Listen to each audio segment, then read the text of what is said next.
గుర్తొచ్చింది. పిల్లులు ఎలకలుంటేనే వస్తాయా? ఇంక దేనికి రావా? దేనికి వస్తాయి? ఇంకా పాలు తాగడానికో పెరుగు తినడానికో ఎక్కువగా వస్తాయి. ఎలకలుంటే వాటికి బోనస్ అన్నమాట. అవును, నిజమే కదా, మర్చిపోయాను. సారీ. సరే కానీ ఇంతకీ ఎందుకలా అడిగావు?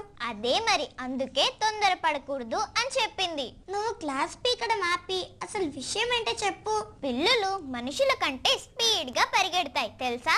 అవునా? ఎంత స్పీడ్ గా రన్ చేస్తాయేంటి? సుమారుగా గంటకి 30 మైళ్ళ వేగంతో రన్ చేస్తాయంట. అవునా? మనిషి అంత స్పీడ్ గా రన్ చేయలేడా అనే అనుకుంటున్నాను. మరి కాదనడానికి నీ దగ్గర ఏమైనా ప్రూఫ్స్ ఉన్నాయా? నేను అలా అనలేదు కదా, ఎందుకలా అన్నావు? ఊరికే ఊరికే జోక్ చేశాను. నీ కోసం కార్టూన్ వస్తుంది చూడు.